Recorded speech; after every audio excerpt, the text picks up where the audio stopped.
Tonight is a very special evening in the life of the Wade. Not only is it the first lecture in our third year of the Ken and Jean Hansen Lectureship, an annual lectureship that is named after Wheaton College faculty, former Wheaton College trustee Ken Hansen and his wife Jean, but it's also the launch of our first Hansen Lectureship publication. Following this evening's lecture, Wheaton College President Dr. Philip Ryken will be signing his book, The Messiah Comes to Middle-earth, Images of Christ's Threefold Office in the Lord of the Rings, published by InterVarsity Press Academic. We're very grateful to have Dr. Ryken with us this evening. Concluding our evening tonight, we'll also have, in addition to the book signing, a reception that is courtesy of Martha's Table, a Wade Center Hospitality Fund endowed in loving memory of Martha Harris Kilby, a wife of our founder, Clyde Kilby. We're very privileged to have Dr. Christine Colón, Professor of English at Wheaton College, as our speaker for this year's series of 3 talks. The overarching theme for this series is Community or Chaos, Searching for Clues in the Works of Dorothy L. Sayers. Dr. Colón specializes in 19th century English literature and has published on writers such as Jane Austen, the Brontes, Wilkie Collins, and John Keats. Dr. Colón also teaches on Sayers here at Wheaton, and her book titled Writing for the Masses, Dorothy L. Sayers and the Victorian Literary Tradition explores the ways in which Sayers' interest in the Victorians permeates her ideas about relationships among writers, readers, and literary work. It's under contract with Routledge and will be published in 2018, so we look forward to that. Before Dr. Colón comes to speak to us on Dorothy L. Sayers' vision for communities of action, it is a special pleasure to invite Dr. Walter Hansen, who has been involved with the Wade Center since its inception and is a member of the Wade Board, open our evening in prayer. Please join me in welcoming Dr. Hansen.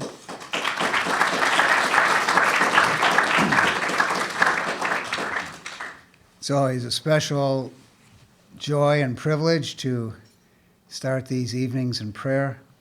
And I have a special connection with Dorothy Sayers because not only have I read all of the Peter Wimsey stories and a lot of other her works, but our son Jonathan put up a Dorothy Sayers quote on his design table when he started his furniture business after college.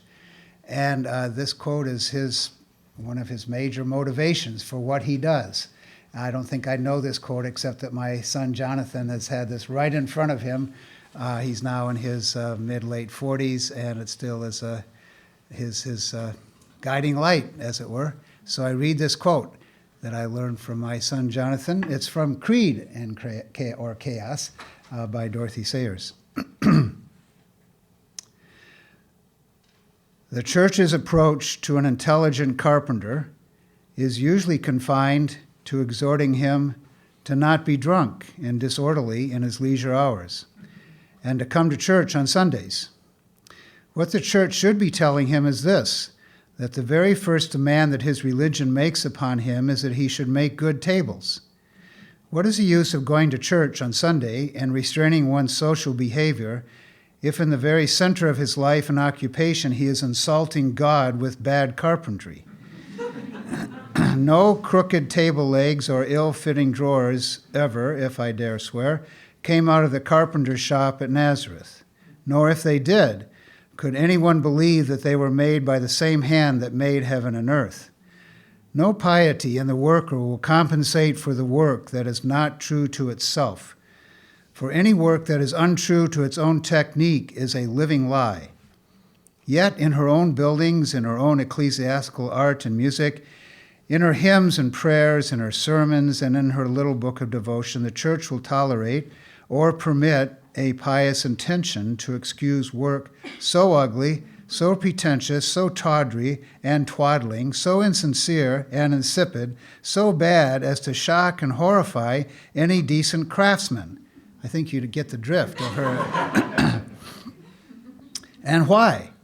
simply because she has lost all sense of the fact that the living and eternal truth is expressed in work so far as it is true in itself, to itself, and to the standards of its own technique. She has forgotten that the secular vocation is sacred, forgotten that a building must be good architecturally before it can be a good church, that a painting must be well painted before it can be a sacred picture, that a work must be a good work before it can call itself God's work. The forceful Dorothy Sayers, as ever. Father, we're caught short in this bracing, challenging quote from Dorothy Sayers. We desire that our works would bring glory to you. We're thankful that you've made us in your image, to know in some small way the mind of our Maker, and to be makers, to do good works. We thank you for the opportunity to learn from this person, Dorothy Sayers, through Christine and Tiffany tonight. May your Spirit guide them and open our hearts to listen. We pray in Jesus' name. Amen. Thank you.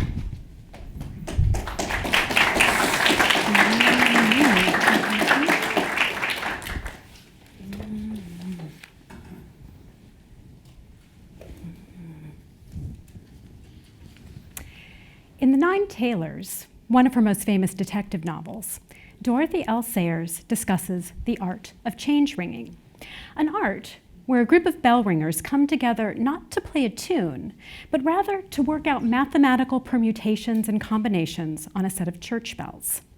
This diagram will give you a sense of just how complicated this art is.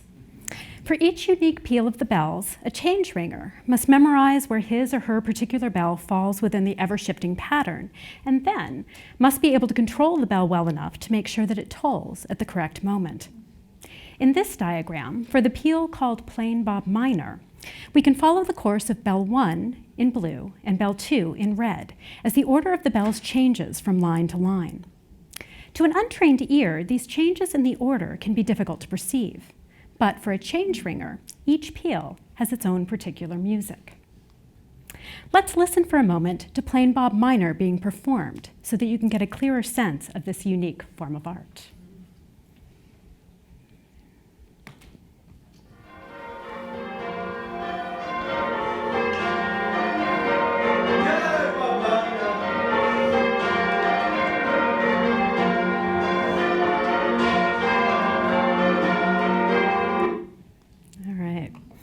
So, as you might suspect, this art is not an easy one to master. It requires not only the physical stamina to pull a heavy church bell, sometimes for hours at a time, but also the mental stamina to keep track of when to pull your bell in the ever-shifting patterns that make up a peal.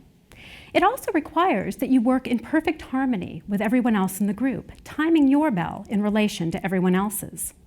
There are, in fact, so many different components involved in change ringing that it has the potential to quickly deteriorate into chaos. When everything comes together, however, there is, as Sayers' narrator describes it in The Nine Tailors, satisfaction in mathematical completeness and mechanical perfection, and the solemn intoxication that comes of intricate ritual faultlessly performed. I begin with the example of change ringing because I believe it serves as a powerful image of the challenge of community that Sayers explores throughout her works. Like change ringing, community for Sayers is an intricate ritual in which individuals must work diligently to perform their parts, trusting that these parts will ultimately combine well with the others so that it will be faultlessly performed. In this lecture series, I will be exploring how Sayers articulates the qualities that she believes are essential in order to perform this ritual of community: action, faith, and joy. Because Sayers returns to the topic of community so many times throughout her works, I believe it can serve as a powerful lens through which we may gain not only a good sense of Sayers' artistry, but also a deeper understanding of some of the theological foundations of her work. In her introduction to The Man Born to be King, her retelling of the life of Christ, Sayers discusses how closely theology and artistry are intertwined. She remarks, A loose and sentimental theology begets loose and sentimental art forms. An illogical theology lands one in illogical situations. An ill-balanced theology issues in false emphasis and absurdity. For Sayers, her integrity as an artist is enmeshed in her integrity as a Christian. And this is true not simply with her religious plays and essays, but also with her detective novels. I will begin this series then by focusing on Sayers' growth as a writer and showing how it is intricately connected to her developing ideas regarding community and, more particularly, the role of individual action within community. As Sayers worked to develop the genre beyond the simple puzzle that often characterized it, she also began developing a more complex theological perspective on community, one that would resonate powerfully throughout her life and work. In her own life, Sayers was well aware of the potential power of strong community. In college, she and several of her friends created the Mutual Admiration Society. Great title, right? A place where they would come together to share their poetry and invite critique from the other members. As a detective novelist, she was one of the founding members of the Detection Club, where mystery writers would both socialize and support each other in their craft. As a playwright, she reveled in the community that arose around each production, immersing herself in the vibrant creativity of the actors, director, and production team. And as a Christian apologist, she worked with St. Anne's House in Soho to open a dialogue between Christians and agnostics through lectures and debates. Throughout her life, Sayers immersed herself in groups that would not only help nurture her own individual creativity, but also allow her to work with others to achieve more as a group than they could individually. Sayers was also intensely aware of the problems that arose when people couldn't figure out how to live well in community, a fact that was vividly revealed to her entire world through the realities of World War I and World War II. Born in 1893, Sayers was 21 years old when World War I erupted. She was, in fact, on a cycling tour of France. And her letters home reveal her excitement about being in the midst of things, as well as her obliviousness to the potential danger of being in France at the beginning of World War I. That excitement began to dim when she returned to England and experienced some of the realities of the war, enduring Zeppelin raids while a teacher in the port city of Hull, and seeing young men return from the front with physical, mental, and emotional wounds. When World War II broke out 20 years later, she began to reflect on the ways that these two wars might be a result of moving away from God's original design for community. She expressed these ideas in a work written at the outset of the war, entitled Begin Here, where she argues that the essential problem of Western society has been that of inventing and maintaining a kind of state in which every man and woman should enjoy freedom and equality while yet sharing an orderly communal life. In this work, which was designed to encourage her readers to persevere in the face of war, Sayers approaches the topic from a theological perspective. She first argues that humanity has continually failed to develop community according to God's fundamental laws for the universe, and then posits a better approach to community that would bring her society closer into alignment with God's original plan. Sayers' approach is founded on the idea that if individuals could learn to integrate feeling, thought, and deed, soul, mind, and body, they would restore the full creative power that God designed them to have. Then, they would be able to come together and use that creative power to discover and implement effective solutions for their larger community. Now, at the time that Sayers wrote Begin Here, she was known primarily as a writer of detective fiction. So her readers may have been surprised not only that she addressed such a serious and important subject, but also that she discussed it theologically. The truth is, however, that Sayers had already been exploring many of these ideas in her fiction. She may not have expressed them in explicitly theological terms, but looking back from the perspective of her later works in Christian apologetics, we can see how many of her ideas about the relationship between individuals and their community develop over the course of her detective novels. In order to understand what Sayers is doing with community in her novels, we must first understand the conventions of detective fiction that she's working with. The standard formula begins with a peaceful, happy family or community that is threatened in some way by evil. They call upon the brilliant detective, often accompanied by his less brilliant sidekick, who discovers the evil and purges it from the community so that it may return to its quiet, peaceful state. While there are certainly variations to this standard formula, the formula proved to be very popular from the 19th century, when the detective novel was created, through the golden age of detective fiction in the 1920s and 30s, when Sayers was writing. Think, for instance, of a typical Sherlock Holmes story, such as The Adventure of the Speckled Band. Here, a young woman in distress arrives to ask Holmes for help. She fears that her stepfather may have killed her sister 2 years previously, and she worries that he is now attempting to kill her. Holmes, along with Watson, who recounts the tale, travels to the country estate and carefully examines the evidence. Becoming suspicious of the layout of this young woman's bedroom, Holmes arranges for her to spend the night elsewhere, while he, unbeknownst to the stepfather, occupies the chamber and discovers the intricate device that the stepfather has created to encourage a deadly snake to enter the room and bite whoever happened to be lying in the bed.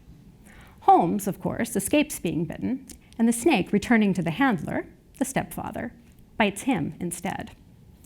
At the end of the story, not only has the mystery of the earlier murder been solved, but the evil stepfather, who was willing to murder his stepdaughters to control his late wife's fortune, has been destroyed, leaving the young woman free to enjoy the money she has inherited and to marry the man that she loves. As a number of critics of the detective story have pointed out, this formula is problematic, for it presents a simplistic view both of evil and of community. W.H. Auden's critique is perhaps the most famous. In an article entitled The Guilty Vicarage, Auden begins by outlining two typical trajectories of a detective story and explaining the various components that make up both formulas. As you will notice, both diagrams show the mysteries moving through a state of confusion in order to reach a final state of peaceful innocence. The evil has been purged, and the community returns to normal. The question that arises, though, is whether or not this final state is actually normal, or if it presents a problematic view of the world. As Auden continues, he analyzes his own addiction to detective fiction and presents his suspicion that the typical reader of detective stories is a person who suffers from a sense of sin and who enjoys the illusion of being dissociated from the murderer. For him, detective fiction is a fantasy of being restored to the Garden of Eden, to a state of innocence. Rather than having to grapple with evil inside themselves, readers are able to project it entirely upon the fictional villain, who is then safely eliminated at the end of the story. Sayers herself recognizes this problem, for in the mind of the maker, she warns her readers that the problems of real life are not as easily solved as those in a detective novel. She, in fact, presents a rather harsh condemnation of the genre, declaring, "The detective problem summons us to the energetic exercise of our wits, precisely in order that, when we've read the last page, we may sit back in our chairs and cease thinking." Sayers, like Auden, worries that the escapism of detective fiction encourages readers to avoid the hard challenges of dealing with the realities of evil in themselves and in the world around them. Sayers' condemnation sounds rather harsh, particularly for someone who made her living for many years as a writer of detective fiction. So it's important to realize that from the beginning, Sayers recognized the potential for detective fiction to be more than just escapism. In her essay, Gaudy Night, Sayers describes the process she went through as she tried to move from the simple formula of the typical detective puzzle to what she calls a detective novel of manners, which retained the intrigue of the puzzle, but also revealed deeper ideas and themes that would compel readers to reflect on the issues of the novel long after they had closed the book. This process is a complex one that revolves around the ways that she crafts her characters and interacts with the conventions of the detective novel. But what I find particularly interesting is how deeply it is intertwined with this question of community. By investigating the trajectory of her novels, we can begin to see how Sayers asks her readers to rethink the simplistic portrayals of community and the detective that are part of the traditional formula for mystery novels, encouraging them to reflect on the role that each individual might play in the process of maintaining a healthy community. Let's begin our look at this process by exploring how Sayers asks her readers to rethink the traditional way that community is represented in the detective novel. Now, her early novels are fairly traditional, following the standard formula of one evil individual who threatens the community until he or she is purged from society through the interventions of her brilliant detective, Lord Peter Wimsey. In Whose Body, Sayers' first novel, Peter uncovers the complex maneuverings of an evil doctor who attempts to prove his theories about the criminal mind by orchestrating the perfect murder. Once he is caught, everything returns to normal. Although the family grieves over the death of the victim, they move on with their lives. In fact, the victim's daughter eventually marries one of Peter's friends. The evil has been purged, and the community is restored to its original state of innocence. In her second novel, Clouds of Witness, the story is a little more complex, for the presumed murder of Dennis Cathcart reveals the infidelity and lies that already exist within the community. Here, the original community is not entirely innocent, but interestingly, the overall structure of the novel remains the same. By discovering the truth, that Cathcart committed suicide, Peter not only saves his brother from being convicted of murder, but he also purges the community of the infidelity and lies by bringing them to light and provoking the real villain in this community to the actions that lead to his death. With her first two novels, Sayers closely follows the conventions that Auden would later outline in his diagram, for the role of the detective is simply to return these two communities to their state of innocence. In a number of her later novels, however, Sayers begins to challenge these simplistic views of community and evil. In these novels, the communities are not essentially peaceful and good, nor are the problems easily resolved by finding the true villain. Here, evil, whether social or moral, pervades the community, making it much more difficult for the brilliant detective to bring it to a state of innocence. In The Unpleasantness at the Bologna Club, for instance, Sayers initially seems to follow the traditional formula. A greedy villain throws the community into chaos by murdering an elderly man in order to gain access to a substantial inheritance. And Peter restores that inheritance to the appropriate people by solving the case. The context with which Sayers surrounds the case, however, opens up a number of problems that are not resolved with the villain's suicide. The events of this novel are permeated by the realities of the aftermath of the Great War. The novel begins on Armistice Day, which commemorates the end of World War I. The body is found at the Bologna Club, which has been established for war veterans. And George, one of the key suspects, still suffers physically and psychologically from his time in the trenches. Early in the novel, he vividly expresses his frustration with these challenges when Peter asks him how he is doing. "Oh, rotten as usual. Tummy all wrong and no money. What's the damn good of it, Wimsey? A man goes and fights for his country, gets his inside gassed out, and loses his job, and all they give him is the privilege of marching past the cenotaph once a year and paying 4 shillings in the pound income tax. Sheila's queer, too. Overworked, poor girl. It's pretty damnable for a man to have to live on his wife's earnings, isn't it? I can't help it, Wimsey. I go sick and have to chuck jobs up. Money. I never thought of money before the war, but I swear nowadays I'd commit any damned crime to get hold of a decent income." With her description of George's plight, Sayers does much more than simply provide a motive for one of her suspects. She also highlights what was true for many veterans who found it difficult to integrate back into society after the war. Sayers emphasizes this point even further with a rather tasteless joke that George tells at the beginning of the novel. After complaining about the Bologna Club and comparing it to a morgue, George declares, "Place always reminds me of that old thing in Punch. You know, waiter, take away Lord What's-His-Name. He's been dead 2 days."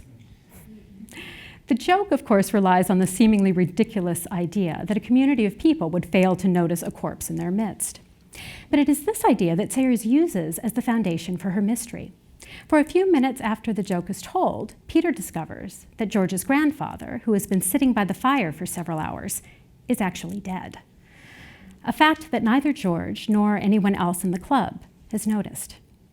For George, this discovery encapsulates precisely what he feels is wrong with the world after the war. He responds by becoming hysterical and crying, take him away, He's been dead 2 days. So are you, so am I. We're all dead, and we never noticed it." While Sayers eventually grants George a happy ending, with him getting on splendidly after the stress of the investigation, the resonance of the joke and George's reaction to his grandfather's death continues. For Sayers, readers know that the dangerous repercussions of the war remain. The society that exists at the end of the novel is neither peaceful nor good. It remains horribly damaged as a result of the war. Sayers challenges the simplistic view of society as generally peaceful and innocent even further in Murder Must Advertise. Here, Peter infiltrates the world of advertising as well as the drug culture surrounding a group of privileged socialites called the Bright Young People to discover the truth about a suspicious death. In this novel, the community threatened with evil is an advertising agency, a world that Sayers knew well since she worked as a copywriter for S.H. Benson's for 9 years. While Sayers reportedly enjoyed her job, in the novel, she emphasizes how flawed this community is, both in the relationships that the workers have with each other and in the work that they do. After one of the copywriters is killed by a seemingly innocent fall down a staircase, Mr. Pym, the managing director, receives a letter from the deceased warning him about something of a fishy nature going on in the agency. This prompts Mr. Pym to ask Peter to go undercover as a copywriter and see what he can discover. As Sayers recounts Peter's experiences, she shows him enjoying the casual camaraderie of the office, as they worked happily together, writing each other's headlines in a helpful spirit and invading each other's rooms at all hours of the day. But she also points to a darker side of this community, with its jealousies and rivalries that frequently divide the office into opposing camps. As Peter eventually discovers, the spiritual atmosphere was clamorous, with financial storm, intrigue, dissension, indigestion, and marital infidelity, and with worse things, with murder, wholesale and retail, of soul and body, murder by weapon and by poison. In this community, it is no surprise that the copywriter's fall down the stairs proves to be murder. But the problem with the advertising agency goes much further than that, for Sayers also repeatedly questions the work that these advertisers are doing and the effects that it has on the wider society. Peter, for instance, describes advertising to Inspector Parker as telling plausible lies for money. He takes the critique even further later in the novel, when he worries about the way advertising preys on those who, aching for a luxury beyond their reach and for a leisure forever denied them, could be bullied or wheedled into spending their few, hardly won shillings on whatever might give them, if only for a moment, a leisured and luxurious illusion. Rather than revealing an innocent world that must be purged of the evil that threatens it, Sayers emphasizes the dysfunction within this community, while also questioning the work that the advertisers do and its negative effects on society. A critique that becomes even more pointed when she intertwines the world of advertising with the drug culture of the bright young people of the novel. With her characterization of the bright young people, Sayers references an actual group of individuals that came together in the years following World War I. As the biographer D.J. Taylor describes them, the bright young people of 1920s London were a compound of cocktails, jazz, license, abandon, and flagrantly improper behavior. They established an exclusive social scene, becoming known for their wild parties and silly antics. And today, many see their behavior as a reaction to growing up after the war. Or growing up during the war, Taylor, for instance, remarks that beneath the surface hubbub lay a deep strain of unease, often extending to outright melancholy. Raised in the shadow of the Great War, denied most of the social and economic certainties of their parents' generation, the bright young people knew that their pleasures came at a price, that somewhere in the middle distance a reckoning awaited. Sayers' portrayal of this group, and particularly its leader, Diane de Montgomery, reveals a keen understanding of the desperation that fuels their escapades. Sayers captures Diane's mental state as she dances at one of the group's scandalous parties. "My God, I'm bored. Get off my feet, you clumsy cow. Money, tons of money, but I'm bored. Can't we do something else? I'm sick of that tune. I'm sick of everything." On the surface, the group appears to live an exciting, carefree life, but Sayers demonstrates that at the core, their actions are fueled by a debilitating sense of emptiness. While Sayers vividly reveals this desperation, she does not ultimately ask her readers to sympathize with the members of this group, for their decision to find solace in cocaine has serious repercussions, not only for them, but also for the rest of society. After infiltrating one of their parties, Peter remarks, "There was enough dope floating about that house to poison a city." and the deaths of so many associated with the group suggest that his statement is not hyperbole. But the problem goes even further than this, for as one of the other characters reflects, the worst of that crowd is that they can't rest till they've made everybody they have to do with as bad as themselves. For Sayers, the bright young people are not innocent victims crushed by the challenges of living in this post-war society. They are instead actively pursuing the destruction of that society by entering into the drug trade and making a fortune off the desperation of others. They, like the advertisers, offer the illusion of luxury, glamour, and excitement for those who wish to escape the boring realities of their mundane lives. Sayers makes this connection directly several times throughout the novel. Not only is the drug trade being carried out through messages hidden in the ads, but Peter also repeatedly reflects on the illusions that are cultivated in both worlds. And he even uses that fascination with illusion to infiltrate the bright young people. By dressing up as a harlequin, climbing to the top of a high fountain, and diving in, Peter immediately catches Diane's attention, for he creates a new illusion that breaks her out of her boredom. As he describes this rather bizarre choice to Inspector Parker, he remarks, "It pays to advertise."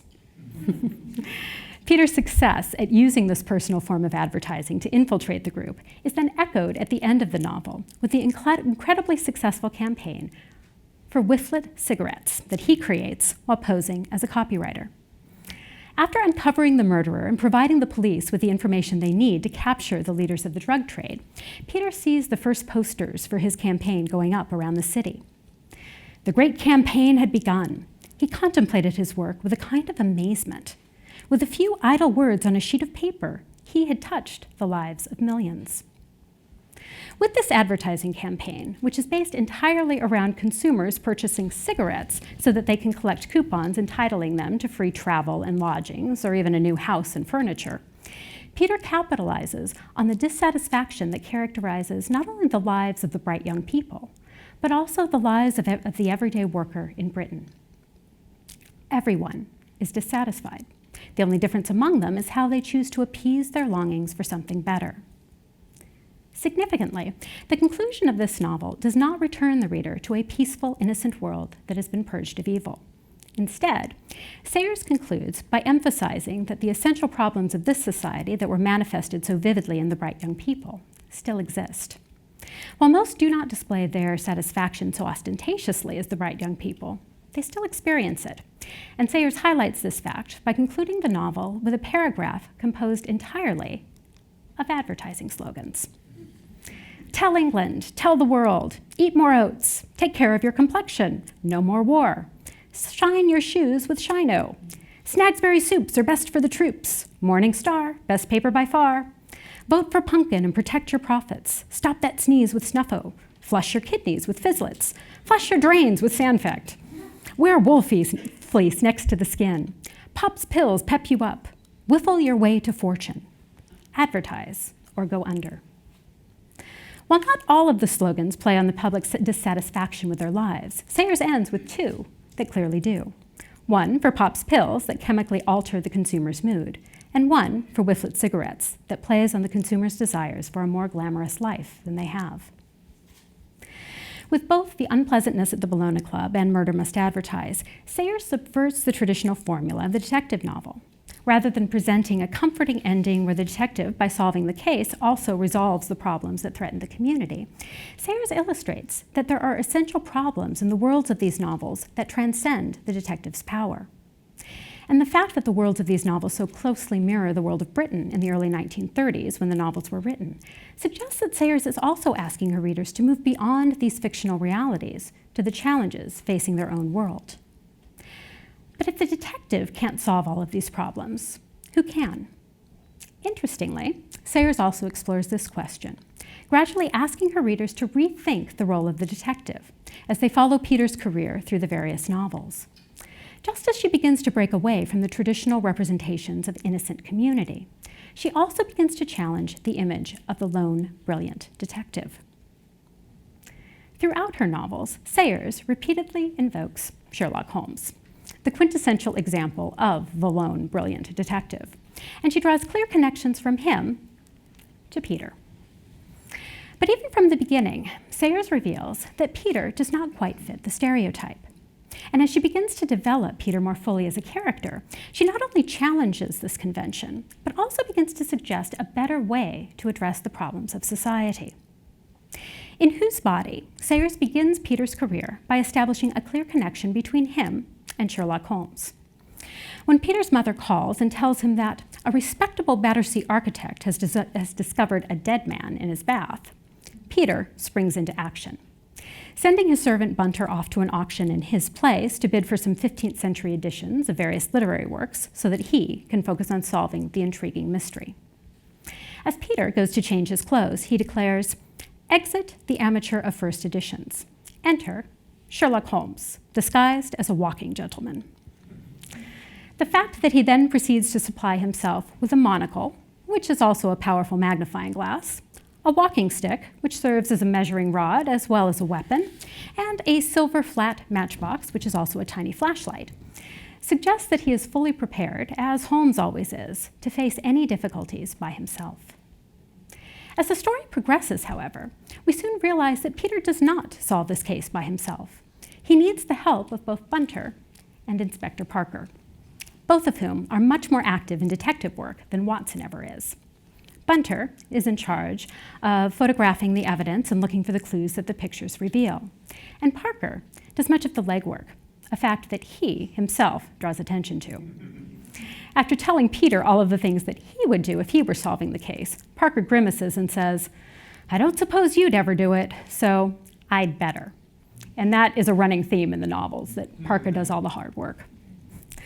Peter ultimately solves the case in a manner worthy of Holmes. For as he sits home alone with his pipe in his mouth and the jazz-colored peacocks on his dressing gown gathered about him, he has a sudden moment of insight where all the clues miraculously come together in his mind. In order to reach this point, however, he needs the help of Parker and Bunter, and he needs them much more than Holmes ever needs Watson. In her later novels, Sayers develops this idea even further as she increases the number of friends who help Peter solve his cases, eventually demonstrating that the problems of society might be addressed more effectively by a community of individuals actively pursuing their unique vocations. She does this most fully in her novel, Strong Poison. For here, Peter must draw on a whole host of friends who use their particular skills to prove the innocence of Harriet Vane, the woman with whom he has fallen in love and who is facing execution for the murder of Philip Boyce, her former lover.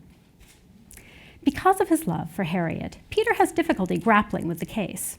Early in the novel, the narrator recounts Peter's frustrations. For the first time, he doubted his own power to carry through what he had undertaken. His personal feelings had been involved before this in his investigations, but they had never before clouded his mind. He was fumbling, grasping uncertainly here and there at fugitive and mocking possibilities. He asked questions at random, doubtful of his object and the shortness of his time, which once would have stimulated, now frightened and confused him. In the midst of this confusion, Peter needs the help of a fairly wide community of friends to solve this mystery. While Peter does do some of the legwork for this case, he is surprisingly inactive for much of the novel, relying on his friends to use their particular talents and resources to discover the necessary clues. His first stop, in fact, is Scotland Yard, where he meets with Inspector Parker and declares, "For God's sake, old man, do what you can do to put the thing right before the next court session." Peter needs the police to go back over the evidence and make sure that they have traced Boyce's movements on the night of his death correctly. He also needs Bunter to work his magic with the cook and the parlor maid in the house where Boyce died. Peter asks him, "Do you feel at your brightest and most truly fascinating? Have you got that sort of conquering feeling, the Don Juan touch, so to speak?" Peter needs to make sure he has all the details surrounding Boyce's final meal, and Bunter, with his ability to charm female servants, has a much better chance of getting that information than Peter does.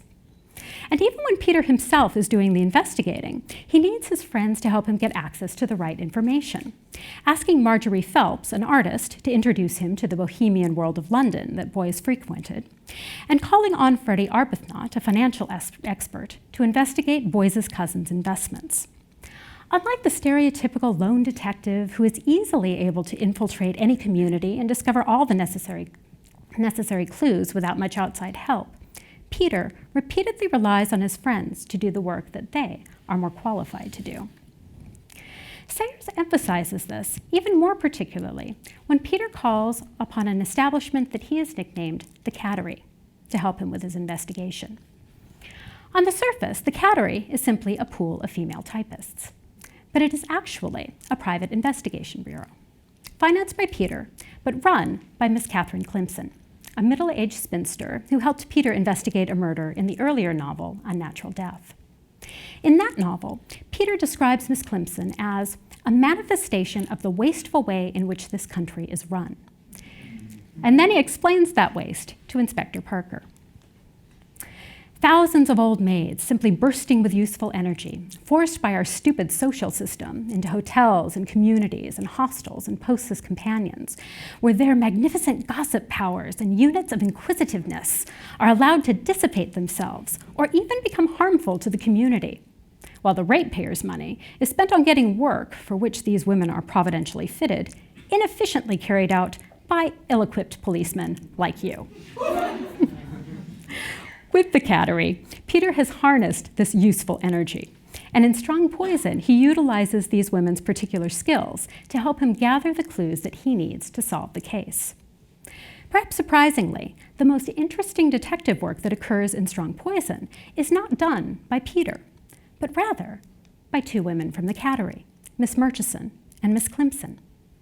Miss Murchison infiltrates the law office of Boyce's cousin, Mr. Urquhart, as a secretary, and with a little help from Mr. Rum, another of Peter's friends, learns how to pick locks so that she can investigate the paperwork surrounding Mr. Urquhart and Mr. Boyce's aunt's will. Miss Clemson does even more work, for she must gain access to the original will and make sure that it is sent to Urquhart's office for Miss Murchison to find and copy. She, therefore, must travel to the town where the aunt lies on the verge of death, develop a friendship with the nurse who is caring for her, and somehow convince the nurse to break into the safe, get the will, and send it to the lawyer. A feat that Miss Clemson accomplishes by masterfully faking a seance. And if you haven't read it, you need to read it. It's great. It's great. Before visiting Miss Clemson and asking Peter for her help, Peter is quite literally at his wit's end, reflecting on his inability to solve the case as he looks at the books on his shelves. All that wisdom and all that beauty, and they could not show him how to save the woman he imperiously wanted from a sordid death by hanging. And he had thought himself rather clever at that kind of thing. The enormous and complicated imbecility of things was all around him like a trap. He ground his teeth and raged helplessly, striding about the suave, wealthy, feudal room. With all of his knowledge and wealth, Peter can't solve this case on his own. He needs Inspector Parker, Bunter, Marjorie, Freddie, Mr. Rum, and Miss Murchison to help him discover and access the clues. And even after all of that, he needs Miss Clemson's particular skills as an investigator to provide the final bit of evidence. Near the end of the novel, Peter does have his Sherlock Holmes moment. He tells Parker, "Get me the statutory dressing gown and an ounce of tobacco, and I will undertake to dispose of this little difficulty for you in a brace of shakes." He and his friends have collected all of the clues, but Peter needs to figure out the one remaining element, how the poison was administered. And after a night alone, he does. This moment, however, is overshadowed by all of the help that Peter receives in this case. While he pulls it together, he needs everyone else's evidence to make a compelling argument, a fact that he acknowledges to Parker, declaring, "You will no doubt take steps to secure, in an official and laborious manner, the evidence which our kind friends have here so ably gathered in by unconventional methods, and you'll stand by to arrest the right person when the time comes." By the end of the novel, Sayers has masterfully shifted the focus from the individual detective to the community that surrounds him, as they support his job by doing their own extremely well. She also implicitly broadens this vision by demonstrating that Inspector Parker, Miss Clemson, and Miss Murchison are not simply waiting around so that they can be useful to Peter. They are actively pursuing their own vocations and doing their own work to make their community better.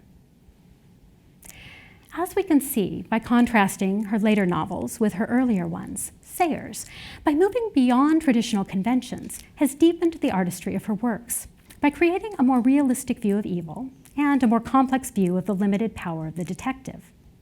With the complexities of the unpleasantness at the Bologna Club, Murder Must Advertise, and Strong Poison, Sayers compels her readers to reflect much more deeply on the issues revealed by these novels than she did with the simpler mysteries of Whose Body and Clouds of Witness.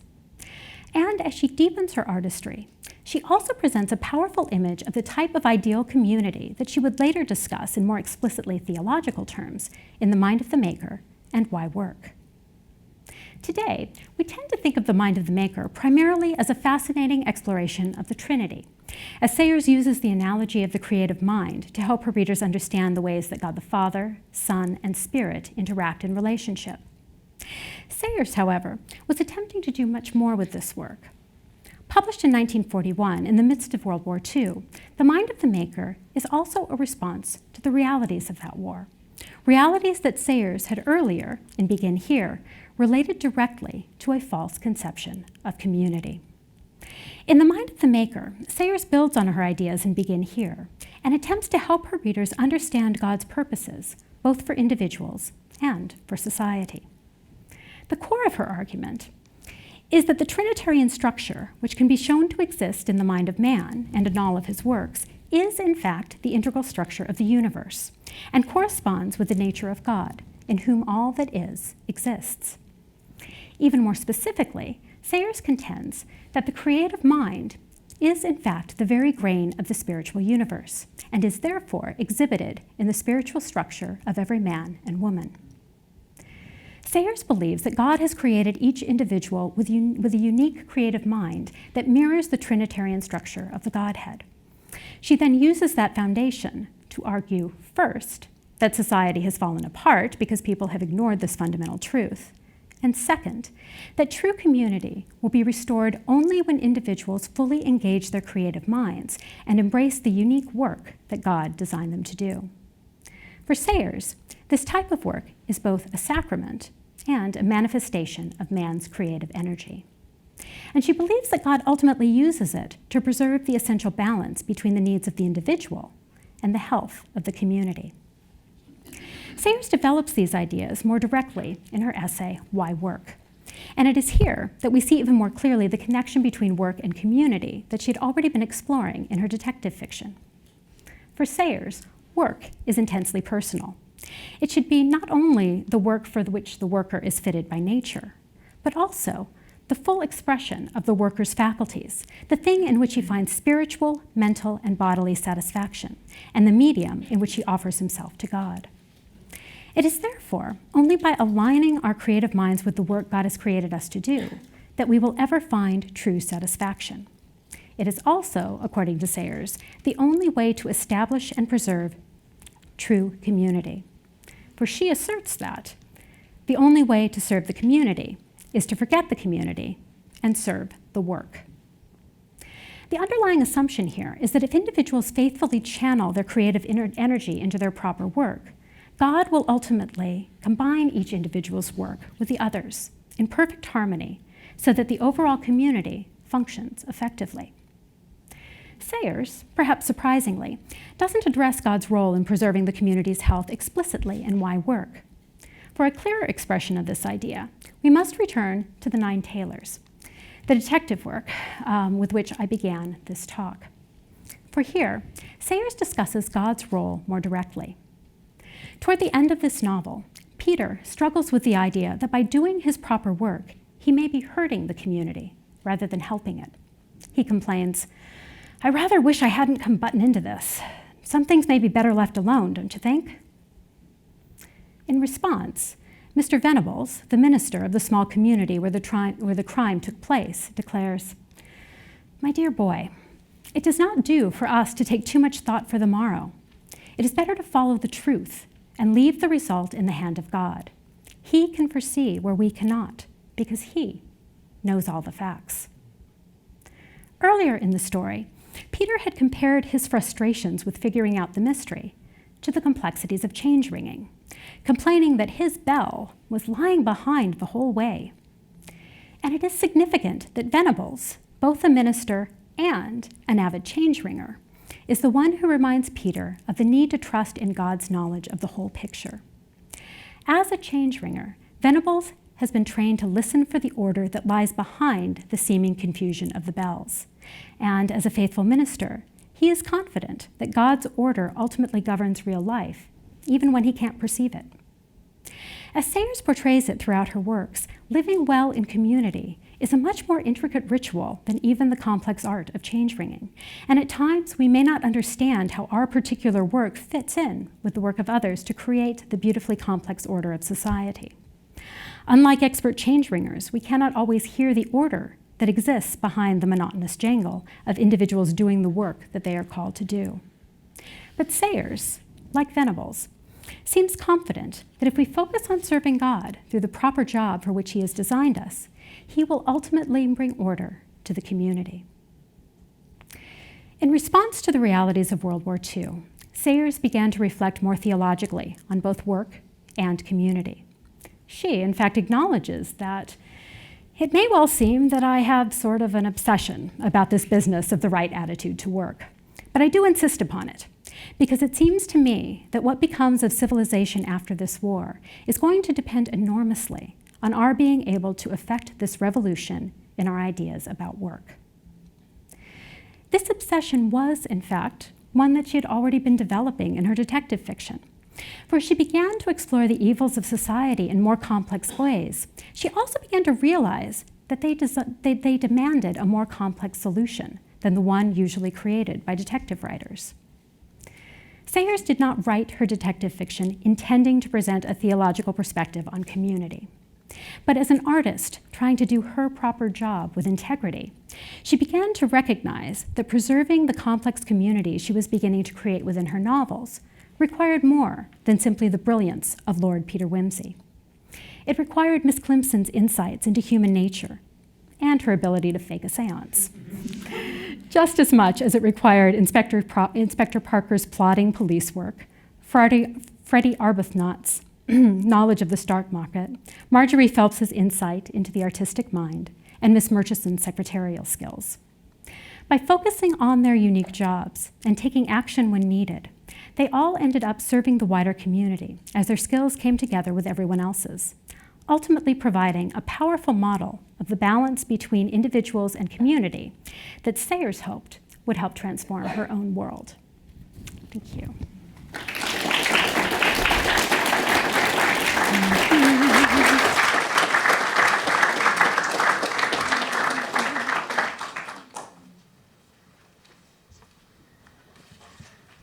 Thank you, Christine. That was a marvelous weaving together of so much from Dorothy Sayers. I hope it inspires a lot of you to go and pick up some of these books, always available in our reading room here at the Wade Center.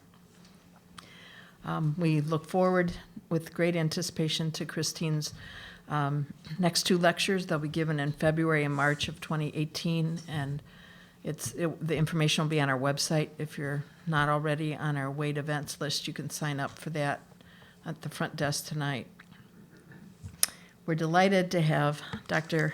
Tiffany Eberle Kriner, Associate Professor of English at Wheaton College, as the faculty respondent to Dr. Colón's talk. Among Dr. Kriner's academic interests are the intersections of theology, place, and race within literature. As such, she explains that she seeks to create a space in which the interpretations of texts cultivate community among readers towards that community of the new creation and the love of the Trinity. So you see the theme of community is there. Please join me in welcoming Dr. Kriner.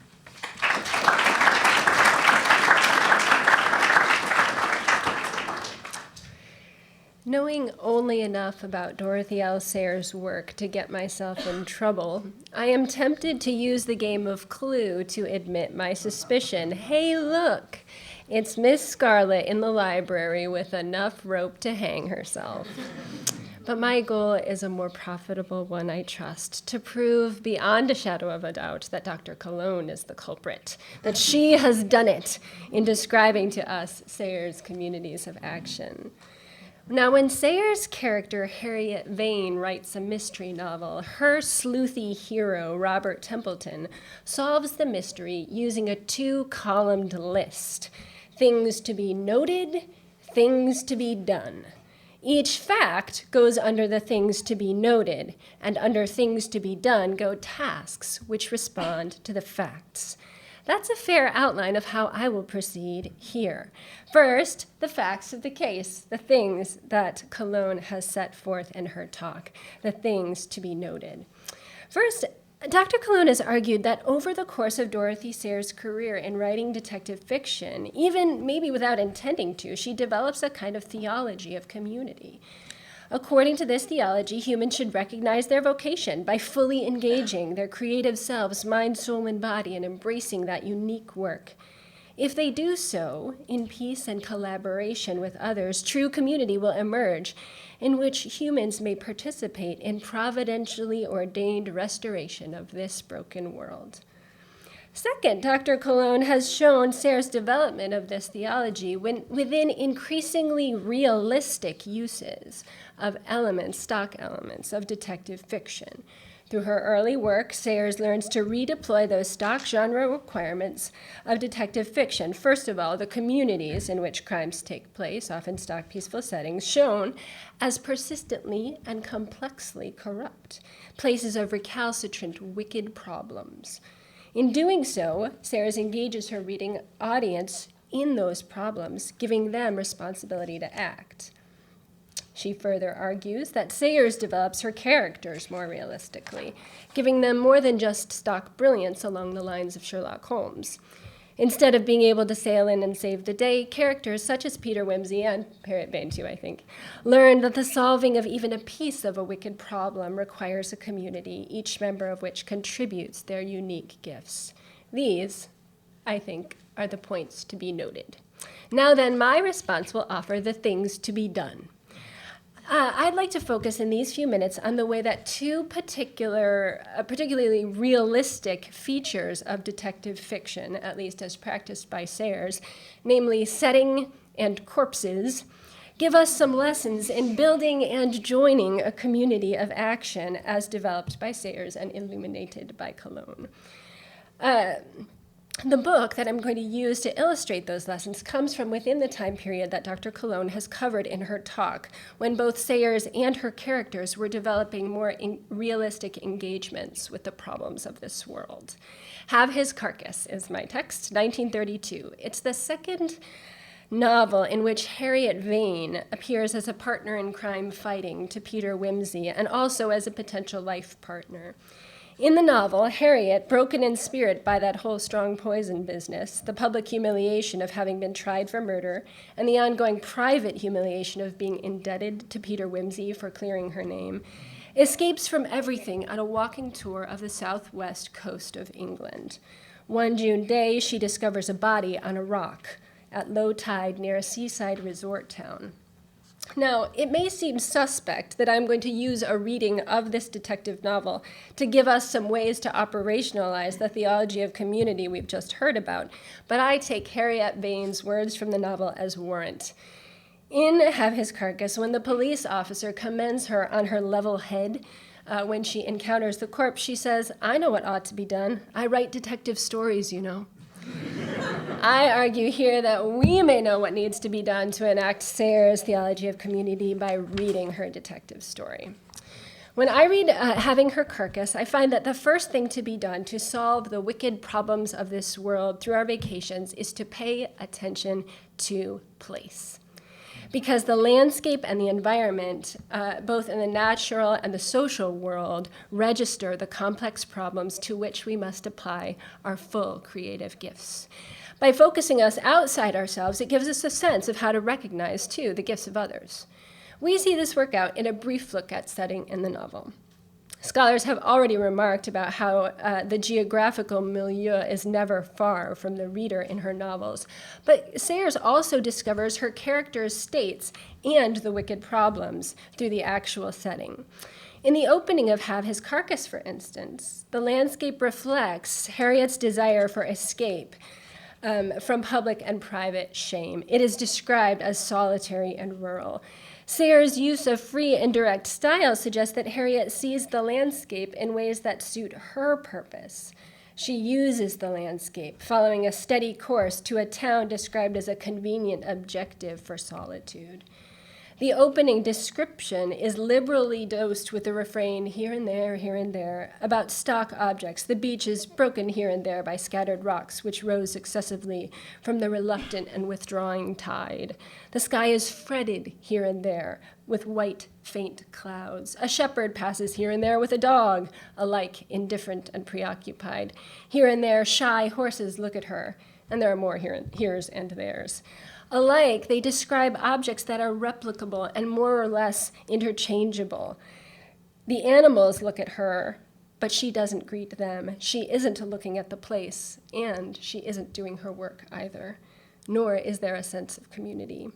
Only when Harriet begins to play detective story writer in the sand, trying to puzzle out how tides actually work as she stops for lunch, when she's actually carefully looking at the place as more than a background for her own intentions, does she see the true problems that inhere in the landscape itself, which in this story, of course, is a dead body. For Sayers, in this book, the problem of the murder is a problem of the landscape as much as anything. The body is actually described as a feature of the landscape. Harriet's thinking, is that rock covered at high tide? Yes, of course. How odd that it should have seaweed only in that lump at the top. It's very peculiar. It looks almost like a man lying down. Is it possible for seaweed to be so very localized? Turns out, yes, because the seaweed is a dead body. And inherent in the landscape is a problem, murder, that eventually touches all the creatures and all the spaces represented heretofore as here and there.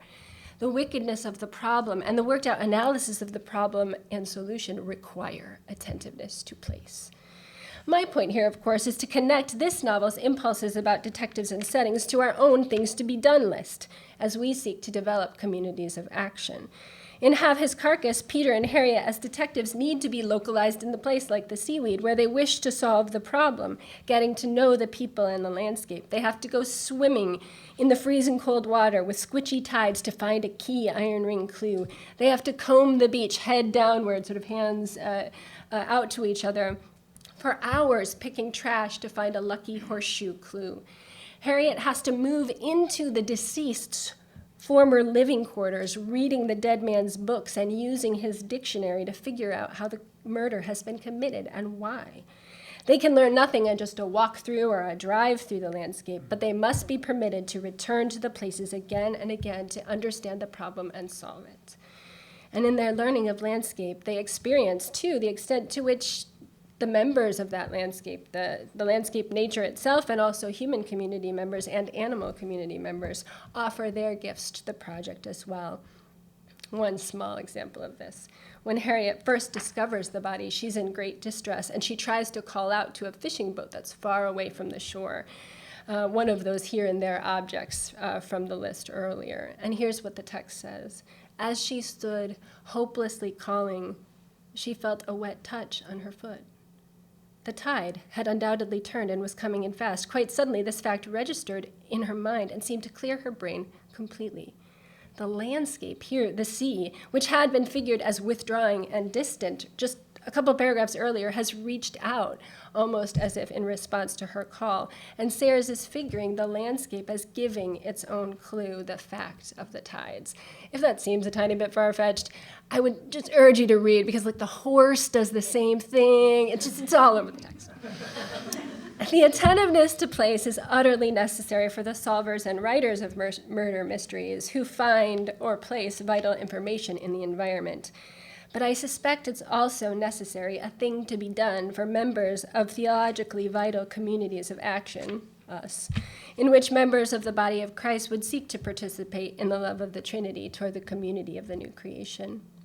Our theologies of incarnation, of eschatology, suggest that God has time and place for us, and that God does not abandon his creation, but makes it new. We may learn from settings in detective fiction what ought to be done. We must no longer view places as backgrounds to our own study courses or convenient objectives. No more just passing through. Paying attention to place is vital to finding the problem, to noting its persistence and complexity, and to helping with all creation to solve it. The second and final thing to be done to build communities of action to solve wicked problems emerges out of a particularly central convention of murder mysteries, that there are corpses. This suggestion, perhaps a perfect suggestion for All Souls Day, is this: to build a community of action, we must pay more attention to bodies. Sayers underscores the desperate need to pay attention to bodies in this novel several ways. Title. In Have His Carcass, the title offers up the corpse as central, and for most of the novel, the corpse is, in fact, missing. Though Harriet photographs the body on the beach that day, it's washed away by the incoming tide before the police can recover it. Sayers humorously underscores the point of the essentialness of the body when Harriet and Peter do that whole things to be noted, things to be done exercise themselves. The first thing to be noted is that he was found dead on a rock with his throat cut.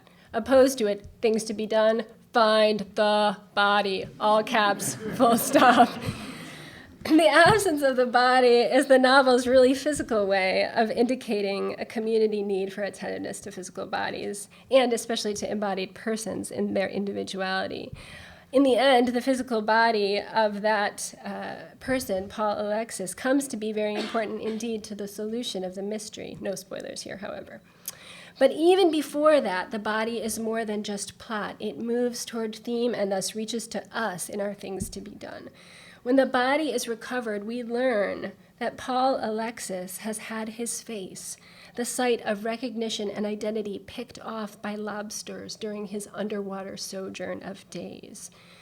We can tell how awful that is, that Sayers critiques the town as refusing the face, in that the major response of the town's people, aside from a few hysterics at grossness, is for the hotel not to serve crab or lobster for a fortnight. The town more or less refuses to attend to his body except as it serves their appetites. He's actually a paid escort, kind of gigolo figure. And he serves their appetites, their convenience, their theatrics, or their will. His gross death interrupts the entertainment or becomes a new kind of entertainment. Almost everyone in the story, and note this well, except the coroner, instead of attending to the particularities of the body or the face or the person, is instead keen on noting and marking Alexis's body in a cliché group way as other, racially and politically. Racial slurs such as dago dog the talk about Alexis, even though he's actually, in fact, as the coroner points out, a naturalized British citizen of Russian descent. The Russian descent piece works as a central marker of otherness, however, for the rest of the town. One of the jury members actually uses the inquiry into the death to suggest, with 2 million British-born workers unemployed, it's a scandalous thing that this foreign riffraff was allowed to land at all. Even the inspector on the case assumes suicide because of Alexis's Russian background. He himself had read a great deal of Russian literature and could assure the jury that the suicide was a frequent occurrence among members of that unhappy nation. He is not attending to bodies. He is marking bodies as cardboard cutouts, twice-told tales. For people in the town, and from a police standpoint, it would be better and simpler if Paul Alexis had killed himself, in which he could just be easily dismissed as a sad case or had never come into the community at all. His body, absent or present, is a disturbance once it's no longer of use. There are plenty of interchangeable paid escorts, as the Mourning Fiancé's quick change of love interest shows. Even though paying attention to bodies of the victims of the perpetrators turns the case entirely and solves the mystery, Peter's suggestion that they further attend to the body to prove it in court, to exhume the body and note its relevant features, is met with groans by the police. See here, my lord, if we do prosecute, do you really think we've a hope in Hades? Peter and Harriet abandon it. The text ends absolutely abruptly. The wicked problems that have led to Paul Alexis's death are no closer to solution, even though the whodunit has been solved. This maxim, attend to the bodies, that is, to embodied persons, is key for solving murder mysteries if you're Peter Wimsey, and to writing murder mysteries if you're Harriet Vane. But I'd like to suggest that for Sayers, it's also one of our things to be done, to living out a life in communities of action that may have some hope of solving the wicked problems in our world. For the mystery writer, like Dorothy Sayers, that meant pushing Peter Wimsey and Harriet Vane beyond those cardboard roles that the genre offered, to make them realer, as Dr. Colón showed us was a goal of Sayers, to move beyond the formulaic detective story to the novel of manners, the novel of all humanity. For us, we must remember that bodies matter in the life of faith. Attending to them will underscore the ways in which problems we'd like to pawn off on a single outlier form part of more wicked matrices. We'd like to focus on what we will do, our own Sherlock Holmes contributions and deductions, but we must never forget the bodies and our own entailment in their suffering. We have reaped women and men for our own convenience and privilege and rest as the characters in Have His Carcass, and we must start with that fundamental fact-telling. Remembering bodies, too, leads us to attend to the myriad persons and bodies who contribute to the community of action and its solutions to wicked problems.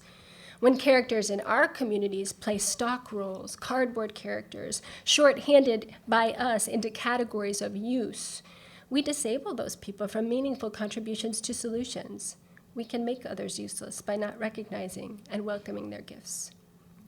Tonight, I believe that Dr. Colón has helped us build the community of action. She done it, friends, by treating Sayers' milieu with care to find its problems and complex processes, Sayers' slow development toward a better detective novel that can contribute to the address of wicked problems.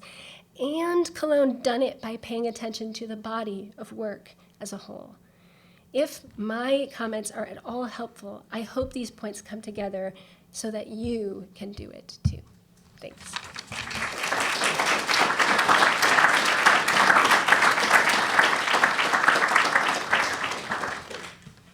Thank you, Dr. Kriner, for that very enjoyable and thoughtful response. You can see part of our vision for the Hansen Lectureship has actually been one of community also. Calling colleagues into conversation with each other, into conversation with the Wade authors. And in a few minutes, you'll have a chance to be part of that conversation when we'll have some Q&A. But first, I'd like to invite Dr. David McNutt to come up. David is Associate Editor at InterVarsity Press Academic to share a few words, and he will be sharing a few words with us on the publication of The Messiah Comes to Middle-earth. We're blessed to have IVP Academic as our partner for the Hansen Lectureship series, and in particular, Dr. McNutt as our editor. Not only does David possess a rich depth of theological background, including a PhD from the University of Cambridge, he also has great knowledge of the Wade authors. We think a perfect combination for the editor of a series of books on the Wade authors. So, thank you.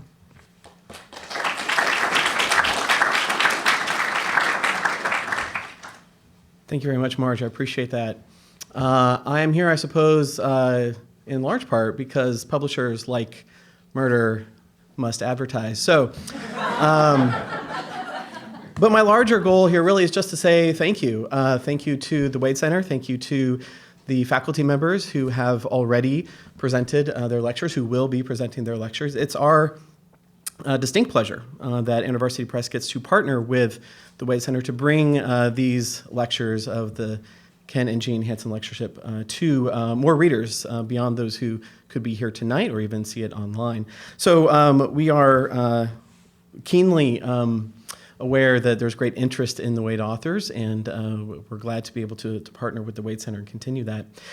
So it's great that this evening is not only, as Marge said, the third in the series of lectures, but is also the occasion to mark the publication of the first series of lectures by Dr. Ryken, The Messiah Comes to Middle-earth, will be available out here. And as Marge mentioned, there's an opportunity to talk to Dr. Ryken for him to sign books and a reception to follow. I thought I might just also take a moment to point out that the relationship between InterVarsity Press and the Wade Center existed before the Wade Center. I'm sure that many of you gathered in this room know that the Wade Center recently celebrated its 50th anniversary just 2 years ago. founded in 1965 by Dr. Kilby. Well, IVP, I found in our library recently a copy of this book that we published 4 years prior to the founding of the Wade Center, Christianity and Aesthetics by Dr. Kilby. So IVP has had a long-standing relationship and history with Dr. Kilby and with his legacy that exists here at the Wade Center. It's part of a series, actually, that also featured a book on Christianity and philosophy by Dr. Holmes. So a great little series. And we hope and expect that this will also likewise be a great series. So thank you for coming tonight. Please do stop by and pick up a copy of the book, talk to Dr. Riken, get some food, mingle, talk, and carry on this community. So without further ado, I turn it over back to Marge for... Tell people that the royalties support the Wade Center. They do indeed. Copies. The royalties support the Wade Center. So your purchase of 3 copies is much appreciated. So... Thank you very much.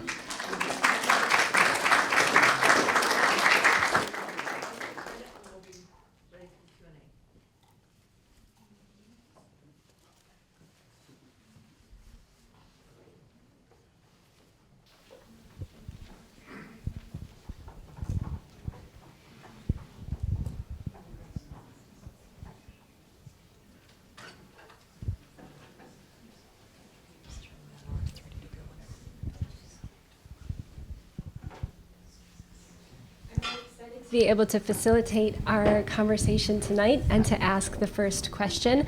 I'll ask it, but then I urge you all to sort of be excited and be ready. There'll be a microphone being ready to be passed around to you. Okay, so the first question. In my response that went straight to things to be done, I made a huge assumption. That assumption was that you might want things to be done out of the sort of theology of community that you had outlined in Sayre's work. I'm biting my nails here. Do you buy Sayre's theology of work? And to what extent would you want it to become a thing to be done? Yeah, that's a great question, because I mean, Sayre's, with everything that she did, wanted something to be done. You know, I mean, that was kind of her goal for much of her work. For myself, I agree with a lot of it. I have some concerns with some of it. So I think I love bringing it up as discussion. You know, one of the concerns that I have that I often discuss with my students when we talk about Sayre's is Sayre's has, you know, this sense of like your one vocation. It is what you are called to do from now until the end of time. And I'm not sure it works that way for everybody. And so I think some flexibility, and that's one of the reasons why I loved what you were saying about being attentive to place and being attentive to bodies, because I think there's a danger in just saying, this is my vocation, this is what I do, I don't care if you want it or not, this is what I do. Whereas being attentive to place, being attentive to body, helps us to see, wait, what needs to be done, and how do I fit into that? Oh, that's good. I like that. I appreciate the sort of nuance of your response to it, because I couldn't tell whether in my own response to Sayre's I just felt inferior to her awesomeness, just as happened to anyone else, the sense that she's so sure about everything. Yeah. And I feel sure about nothing like that. No, and that's a good response to Sayre's. I mean, you know, people often say, well, oh, when we get to heaven, I really want to go talk to so-and-so. Sayre's kind of scares me. I'm not sure. I'm not entirely sure I'll be the first one in line to be talking to her. You know. That's excellent. Dr. Riken, you want to follow up here? Yeah, thanks for a super talk. Thanks for your close reading of Sayre's, getting us excited about reading Sayre's for ourselves, and drawing on some of the resources of the Wade to give some visuals to go with the talk tonight. We just really enjoyed all of that. I was going to ask a question about Dorothy Sayre's intentionality, which I think you touched on at the end of your talk. The extent to which she was, it seemed like this is cutting in and out. Is the mic cutting in and out? Okay, great. The extent to which she was intentional about doing something that would be communally oriented, or whether that is somewhat incidental or even accidental in her work. You had a nice quotation on the board. It said, we serve the community by serving the work. That strikes me as possibly a little too optimistic or maybe a little too simplistic just by itself. It would strike me that we would have to go about our work in a certain way. There may be better or worse ways to go about our work that strengthen community more or less. It's not an automatic thing. So it got me thinking a little bit about the trajectory of the novel. So I think one of the things that you illustrated in your talk is there's a depth that comes along in her novels. There's maybe a maturing of her writing, of her theology, so that the novels become somewhat richer. And there's certainly a trajectory, for example, in the relationship between Peter and Harriet. Sometimes characters have a way of kind of writing themselves into your novels, so that may be partially intentional and partially not. What I'm wondering is, if there's anything we can learn from all of that and from Dorothy Sayers' example about ways of going about our work that are more community building than other ways about doing our work. And if there's a way that we can go about our work with an eye to community that's somewhat intentional, and whether we see some of that in Dorothy Sayers. So I don't know if that's really a question or kind of an observation inviting a response. Yeah, I think the way that I would frame it for Sayers is kind of going back to the idea of integrity, which is really important for Sayers. And she really feels like if you were going to do your work well, it needs to be done with integrity. And that's how I really see her as she's developing as a writer of detective fiction, where she starts off with, her first novel, and it's like, okay, let's get something out there, let's, try it. But then gradually realizing, no, as an artist, I really want to do more with this. I want it to be better. And I think for her, part of kind of doing it with integrity allowed her then to develop this idea of community. So it's interesting, she was very conscious of certain elements of how she was consciously trying to change detective fiction. And she, talks about them, particularly with characterization and things like that. I don't think she was conscious of what she was doing with community. I think that is an outgrowth of, well, when you do this with kind of the realistic aspect of the detective story, you kind of have to do the other stuff. And so I think for Sayers, kind of going back to that quote of serving the work rather than community, I think she would say that if you are doing it with integrity, then that is what helps you to serve the community. And so it's not simply, just doing your work and not paying attention to anything, but really doing it in the best that you can doing it the way that you can do it, the best that you can possibly do it. And that will be what helps the community.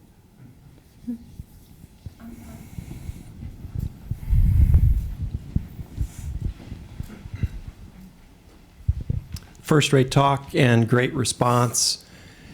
So when I think about what I've heard tonight, and I think about my own experience as a worker, the times when I'm most able to have community are times when I screw up. There are times when I make blunders, when I don't do the job well, and I have to be vulnerable then with other people. And in that vulnerability, I have to own my incompleteness in a way that allows for an exchange. And even as I'm listening to what you're saying, and even as I look at some of these photos of Dorothy Sayers, she's somewhat off-putting to me. Does she talk about vulnerability? Does she talk about the way in which community happens through brokenness? She does in the detective fiction. I mean, if you think about the way that she crafts Lord Peter, even from that first novel, he's broken by his experiences in the war. And it's set up just a little bit in Who's Body, but it comes back over and over again. Particularly in the final detective novel, Busman's Honeymoon, which I'll be talking about in my third talk, if anybody wants to come back for that. And so I do think that she, with her character, definitely recognizes that. Personally, it's an interesting question because Sayers often comes off as being very confident, very sure of herself. There are some fascinating letters that we have here at the Wade Center where she will just tell off people, without any problem because she knows she is right and she's, set. But what I will say is that Sayers also had a sense that she was confident in her own job, but she wasn't confident outside of that. And so she was quite willing to take a back seat and let others do things. And particularly when she started to write plays. I think she really found the best community around theatrical productions because she could kind of step back and do her little job, but then let everybody else contribute. So I don't think, she doesn't personally talk of the brokenness, and I think there are reasons for that. She experienced it definitely in her own life, and I think that wounded her so much that it perhaps doesn't come out as much in a lot of her nonfiction, but I think it's there, and I think she recognizes that.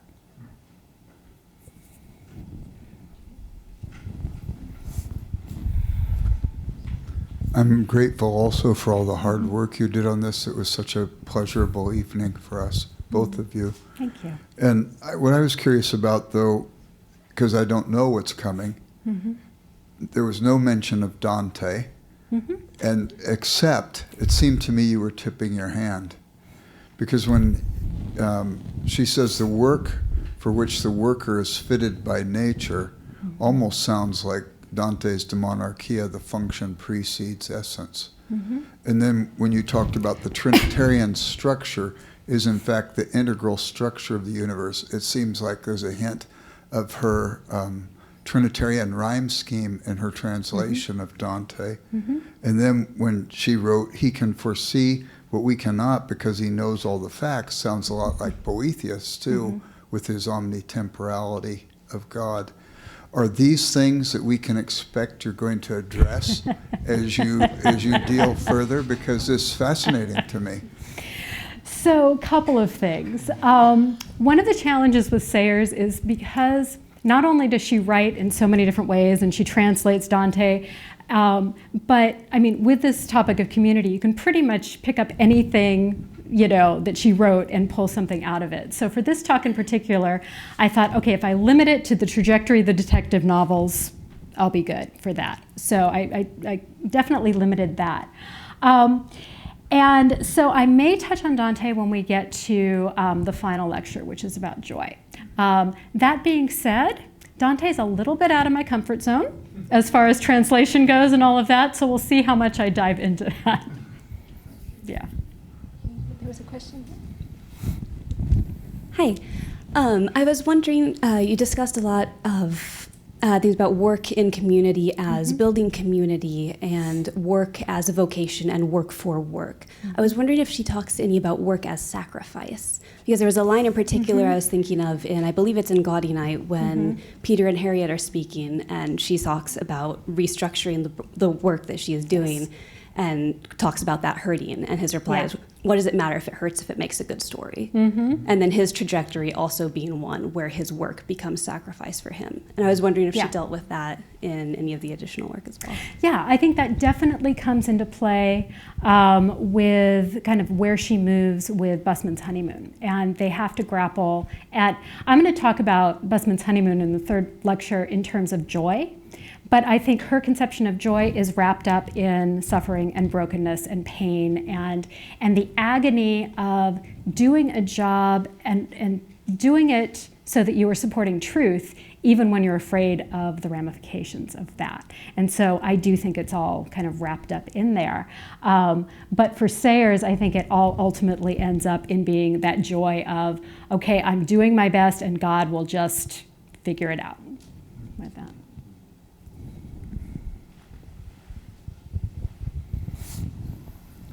Dr. Colón, thank you so much. This is just a wonderful, marvelous talk. I have a question for you about, maybe this is reveals sort of my pedantic view of the world. I hadn't considered the way the community developed throughout the trajectory of Sayers' detective novels, and I thought that was fascinating. I'm curious if you could tell me, how do you see her, if you contextualize her within detective fiction over time, what sort of legacy do you feel like she had for detective writers who came after her? And I ask this because I'm the son of a detective fiction author myself, it's a detective who uses community himself in solving crimes. So I find that I find his series started much later, but I'm curious, sort of, you put it into the broader 100-year plus history of detective fiction. How do you see Dorothy L. Sayers' legacy or impact on the genre?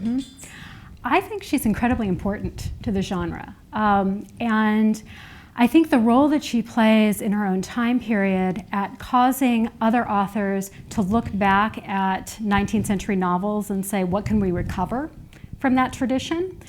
She loved Wilkie Collins, and she loved just the richness of those stories. And she was really worried that many of her contemporaries were just satisfying themselves with a puzzle. You know, we just want an intellectual puzzle. We don't want to mess it up with any of this kind of, human interest kind of stuff. And she really worked to transform that. And I think that's one of the reasons why you have more contemporary detective novelists who look to Dorothy Sayers. P.D. James writes this lovely article on just the influence of Sayers, because she was the one who really said, no, there's more we can do with this. I also think one of the things I love about Sayers is the fact that she wasn't writing to one particular audience. She has a great article where she talks about the fact that she wants her novels to be read in the library, in the scullery. She was writing to everybody. And so really encouraging other writers of detective fiction not to do just this really highly intellectual puzzle or to do just kind of the pulp fiction version, but to really write something that would engage with everybody. And I think that's another part of her legacy.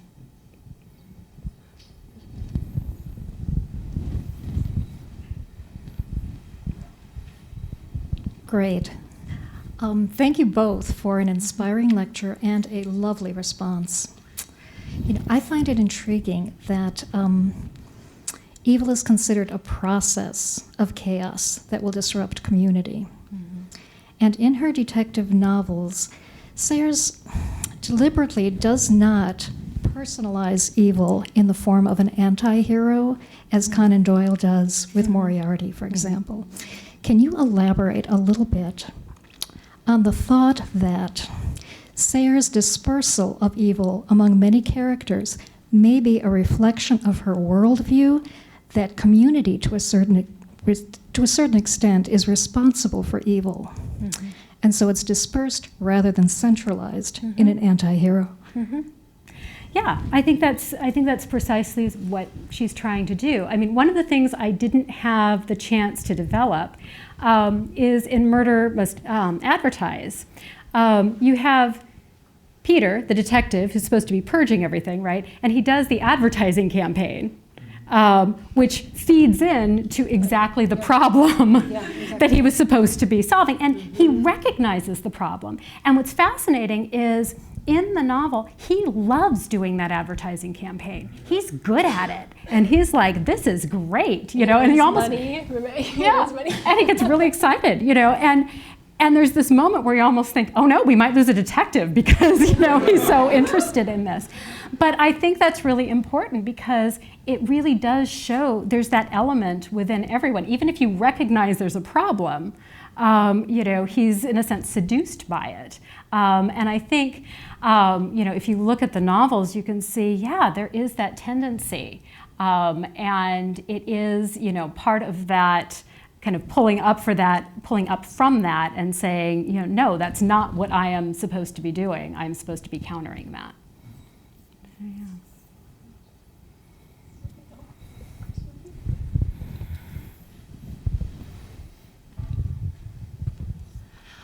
Just thinking about kind of the question that came before and the idea of fractured community kind of creating the problem in a sense. I was also thinking about Gaudy Knight and kind of her own reflection on fractures within the academic community. And I was wondering if you could comment on that for us as an academic community. Sure. Yeah, disclaimer, Gaudy Knight's my favorite novel of Sayers. Me too. And I consciously didn't talk about it because I am going to talk about it a little later, but because I thought it would take over. I would just focus too much on that. But I think one of the reasons that I love that novel so much is it really does convey the joys, but then also the challenges of the academic life. Something that I resonate with. And so I will talk about it a little bit in terms of Harriet's trajectory and how that contributes kind of to her sense of joy. But what I love about that novel as well is I think it has one of the best examples of the chaos of community, where there's this scene where there is someone who is doing devious things around the college, and they're trying to capture this person. And it's in the middle of the night, and they're like running like mad people around, and so you see lights go on and off and all over the place. And it really gives a sense of, all right, there's potential here, but there's problems, right? And so Sayers' acknowledgement of that, and I love the fact that she ends up with all of these female dons who just are able to settle back into their work, and that is valued and important, and that Harriet Vane finds sustenance in that, and that's how she grows as well. And so I definitely think there's, lots of good stuff going on there. Well, thank you all so much for your questions and for coming. Are we now moving to reception? Well, just thank you for coming. Hope you stay and enjoy the reception and also the book signing. And come back in February.